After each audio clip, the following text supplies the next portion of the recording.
जियागुरि बाजाराव दिनै गोजोनस्रि बाजार जियागुरिनि बावहाय जोङो सिखोना जोहोलाव नेशनेल पार्कनि संरैखाथिनि बागै जोङो एवारनेस मोनसे प्रग्राम बानायनाय जादों। बे एवारनेस प्रग्रामाव गोबां बाथ्रा रायजोफोरजों सावरायनाय जाबाय आरो बिथांमोननि जा एफआरए नि सिङाव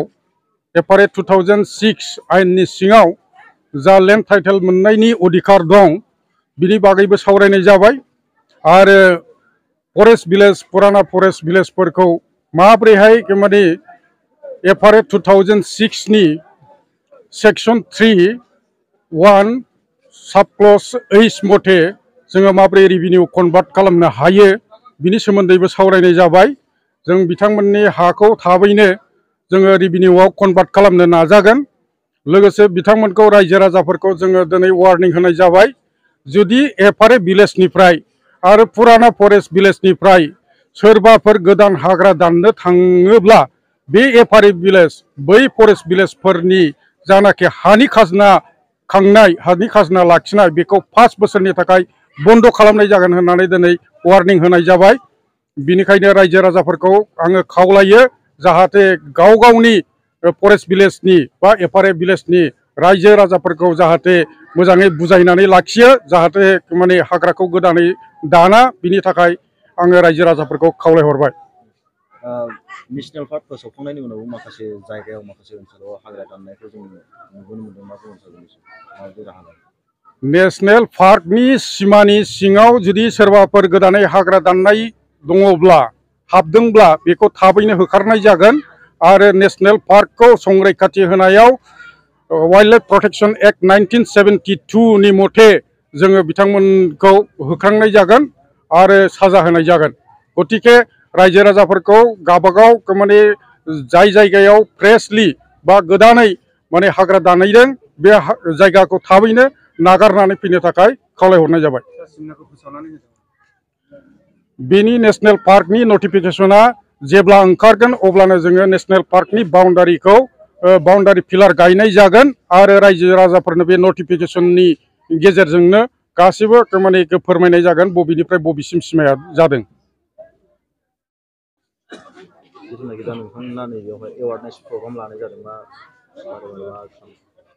दिनै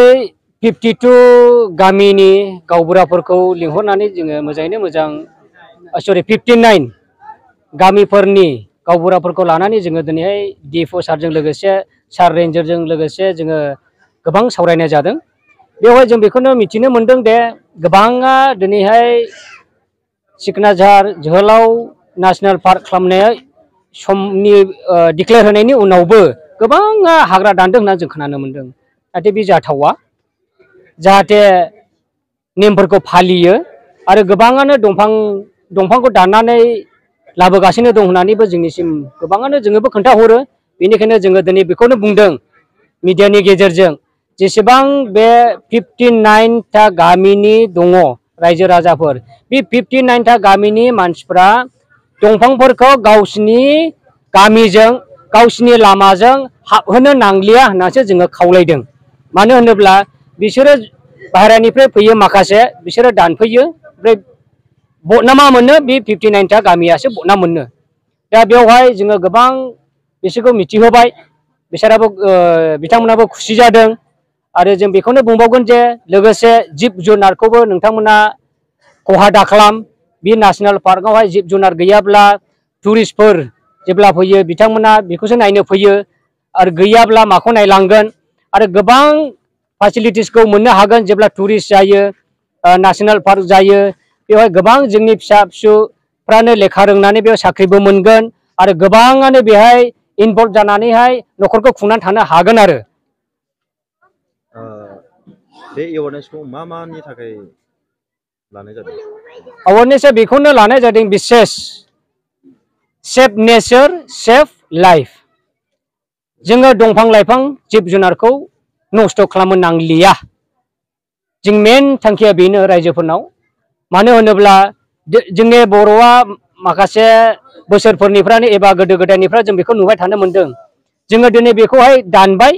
बे हाखौ नागारनानै आरो दस्रा दानहैबावो। जाहाथे बिदि जाथावला मानो होनोबा बोथोरा दिनै क्लाइमेट चेन्जबो जानो हमगासिनो दङ जेब्ला क्लाइमेट चेन्ज जायो जों मिथिबाय बावैसो नै थानो हालायै 38 डिग्री थांबायना बोथोरा ओरैबायदि गरम दा बेवहाय जों बेखौनो खावलायदों सेभ ट्रिस सेभ लाइफ सेभ नेचार सेभ लाइफ जोंनि मेन थांखिया बेनो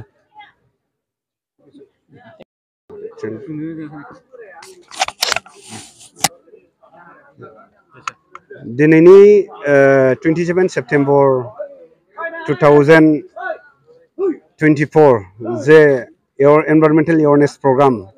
अरन एनजिअ जों अर्गेनाइज खालामजानाय बे गोजोनस्रि बाजार जिया दखान होननानैबो जोङो मिथिनो हायो लाइमुथि एरिया दा बेयावनि माखासे जोङो सांग्रांथि जोङो फरेस्टखौ माबोरै संरैखा आरो जों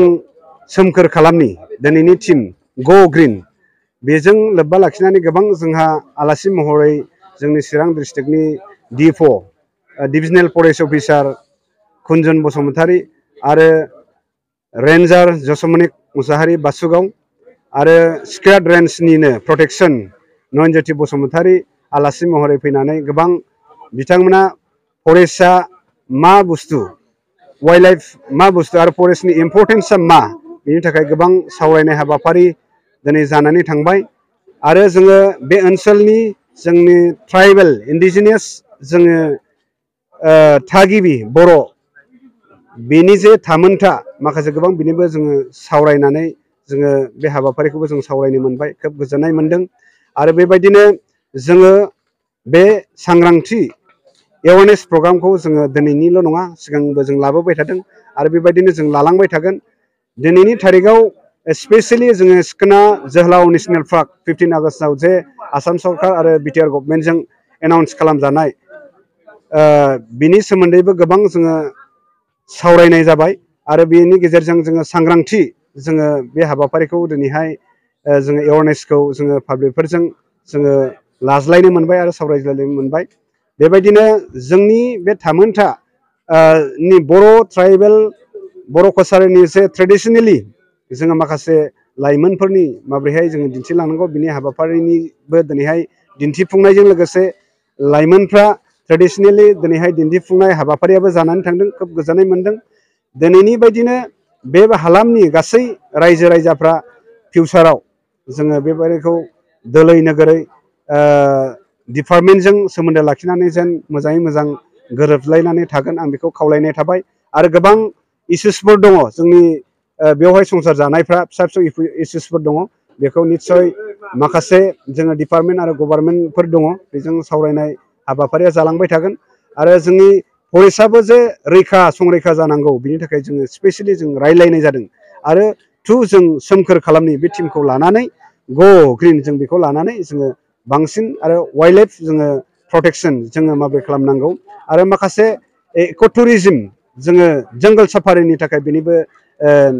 सांग्रांथि खालामनाय जादों आरो जोङो माखासे जों गुबुन गुबुन जोङो बेंगलफ्राव जोङो थाङोबा नुनो हायो जलदापारा नेशनेल पार्कआव कटेजफोर बानायनाय दं बेबायदिनो जोङो नेशनेल पार्कखौ जे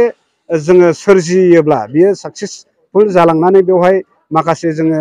बिजनेसनि माखासे खामानिफ्राबो निस्सय बेयाव सुबिदा जालांगोन पाब्लिकनि थाखाय बेनि थाखायबो जोंनि मान होनो गोनां गाहाय आलासि डिभिजनेल फरेस्ट अफिसा सांग्रांथिखौ होलांनाय जादों उननि फारियाव जोङो थांखि खालामनाय जादों जोङो सा ओनसोलाव जोङो दादगारि बे ओनसोलाव जों लाहैनाय जागोन आरो जोङो बेबायदिनो मोनब्रै जोंनि सिखोना जोहोलावनि नेशनेल पार्कनि सिङाव स्पेशेलि जों बेखौ टारगेट खालामनाय जादों दिनैहाय बे मोनब्रै रेन्जआव झारबारि उल्टापानि गौरां आरो रुनिकाटा जोङो स्पेशेलि दा बांसिन रुनिकाटायाव जोङो लाबाय थानाय जादों आरो जोङो दादगारि ओनसोलाव लागोन आरो जोंनि साखाथियाव थानाय इन्दु भुटान रयेल भुटाननि माखासे बिसिनि कनजारभेशन फरेस्टआ मा इम्पर्टेन्ट जोङो बिसिनिफ्राय जोंनि नेक्स्ट टाइम आलासि लेंहरगोन आरो जोंनि मोजां मोजां फरेस्टनि जे जोङो सांग्रांथि मेल लानांगौ जोङो मोजां मोजां डिपार्टमेन्टनि आलासिफोरखौ जों लेंहरनानै बे हाबाफारिखौ जोङो नेक्स्टआव खालामबावनाय जागोन